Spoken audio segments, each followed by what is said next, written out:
இச்செய்தியை வழங்குபவர் Aalayam associates private limited property developers. Aalayam associates private limited, number 52, third floor, 3B, Ram Darbar, sterling road, Nungambakkam, Chennai 6,34,000. 2026 தமிழ்நாட்டில் ஒரு கூட்டணி ஆட்சிதான் அமையும். அதிலும் குறிப்பாக பாட்டாளி மக்கள் கட்சி ஆதரவளிக்கக்கூடிய அணிதான் ஆட்சி அமைக்க முடியும் என்ற நிலை உருவாகும். அதற்கேற்ற வகையில் எங்களுடைய களப்பணியை நாங்கள் மேற்கொண்டு வருகிறோம். சமீப காலமாக தமிழ்நாட்டில் தற்குறி அரசியல் பெரும் விவாத பொருளாக மாறி வந்திருக்கிறது. இந்த தற்குறி அரசியலில் எடப்பாடி பழனிசாமி அவர்களை போன்று பாதிக்கப்பட்டவர்களில் நானும் ஒருவர். அவரை தற்குறி என்று கூறியதை தொடர்ந்து பெரும் சர்ச்சை எழுந்திருக்கிறது. இதற்கு முன்பாக என்னை ஒரு அரசியல் தலைவர் தற்குறி என்று கூறினார். விடுதலை சிறுத்தையினுடைய தலைவர் திருமாவளவன் அவர்கள் என்னை தற்குறி என்று ஒரு தரக்குறைவான வார்த்தைகளை பயன்படுத்தி அவர் விமர்சனம் செய்தார். ஆனால் அதற்கு பிறகு நான் பதில் கொடுக்கின்ற பொழுது எங்கள் மருத்துவர் ஐயா சொல்லிக் கொடுத்த அரசியல் நாகரிகத்தின் அடிப்படையில் இதை ஒரு விவாத பொருளாகவும் இதை ஒரு சர்ச்சையாகவும் அவர் சொன்னதை விட கூடுதலான வார்த்தையை பயன்படுத்த வேண்டும் என்று அதற்கு பதிலடி கொடுக்காமல் அதை நான் கடந்து சென்றிருக்கிறேன். ஆனால் இப்பொழுது அது பெரும் விவாதமாக எழுந்திருக்கிறது. எது எப்படி இருந்தாலும் இது போன்ற தரக்குறைவான விமர்சனங்கள் செய்வதை அரசியல் தலைவர்கள் தவிர்க்க வேண்டும். இன்றைக்கு திருமாவளவன் அவர்கள் தமிழ்நாட்டில் ஒடுக்கப்பட்ட மக்களுக்காக அரசியல் இயக்கத்தை நடத்தி கொண்டிருக்கிறார். பாட்டாளி மக்கள் கட்சியை பல்வேறு விமர்சனங்களை செய்து கொண்டிருக்கிறார்.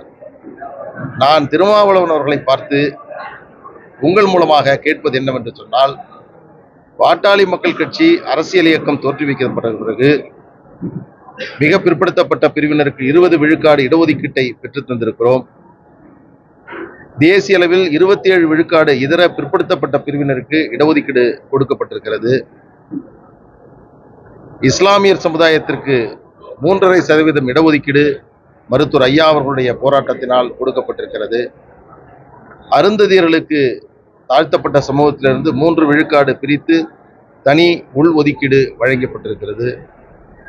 மதுக்கடைகள் மூடுவதற்கான போராட்டங்களை நடத்தி இந்தியா முழுவதும் 90,000 மதுக்கடைகளை பாட்டாளி மக்கள் கட்சி மூடியிருக்கிறது.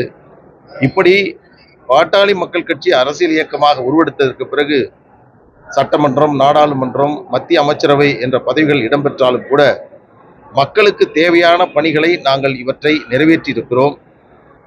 2 தாழ்த்தப்பட்ட சமுதாயத்தை சார்ந்தவர்களை மத்திய அமைச்சராக அமர்த்தி அழகு பார்த்திருக்கிறோம். இந்த வேளையில் திருமாவளவனை பார்த்து நான் கேட்பது, நீங்கள் அரசியல் இயக்கம் தோற்றுவித்ததற்கு பிறகு இன்று வரை ஒடுக்கப்பட்ட குறிப்பாக பட்டியலின சமுதாயத்திற்கு நான் இதை செய்தேன், என்னால் இது நிகழ்ந்தது, என்னால் தான் இந்த சலுகையும் இந்த உரிமையும் பட்டியலின சமூகத்திற்கு கிடைத்திருக்கிறது என்று ஒன்றை சொல்ல முடியுமா என்ற கேள்வியை திருமாவளவன் அவர்களை பார்த்து நான் கேட்கிறேன். நாடாளுமன்ற உறுப்பினராவதும் சட்டமன்ற உறுப்பினராவதும் உள்ளாட்சி பிரதிநிதியாவதும் அரசியல் கட்சியினுடைய அங்கீகாரத்தை பெறுவதும் ஒரு அரசியல் கட்சியினுடைய வெற்றி அல்ல.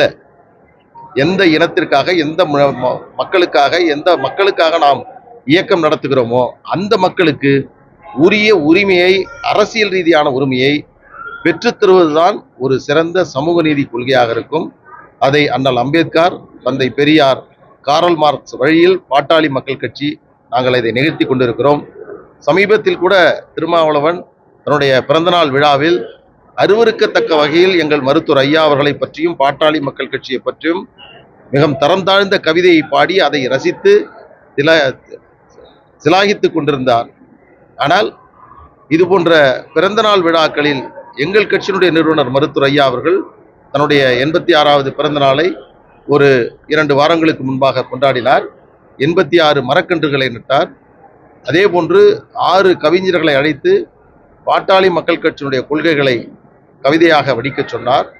சமூகத்திற்கு தேவையான கவிதைகள் படிக்கப்பட்டது. இந்த சமூக நீதி சார்ந்த கருத்துக்கள் அங்கே சொல்லப்பட்டது. இப்படித்தான் பிறந்தநாள் விழா என்பதை கொண்டாடுகிறோம். எனவே இது போன்ற தரம் தாழ்ந்த தகவல்கள் சொல்வது என்பதை தவிர்க்கப்பட வேண்டும், மிக அவசியம். நேற்று சிபிஎம் பாலகிருஷ்ணன் அவர்கள் சாதிவாரி கணக்கெடுப்பு நடத்த வேண்டும் என்ற கோரிக்கையை முன்வைத்திருக்கிறார். மத்திய அரசு நடத்த வேண்டும் என்று சொல்லியிருக்கிறார். அதை வரவேற்கிறோம். சாதிவாரி கணக்கெடுப்பு நடத்த வேண்டும் என்ற கோரிக்கை இப்பொழுது வலுப்பெற்று வருவது சமூக நீதிக்கு வலு சேர்ப்பதாக அமைந்திருக்கிறது. அதை வரவேற்கக்கூடிய அதே வேளையில் சிபிஎம் பாலகிருஷ்ணன் அவர்கள் தமிழக அரசு சாதிவாரி கணக்கெடுப்பு நடத்த வேண்டும் என்று ஏன் சொல்ல முன்வரவில்லை?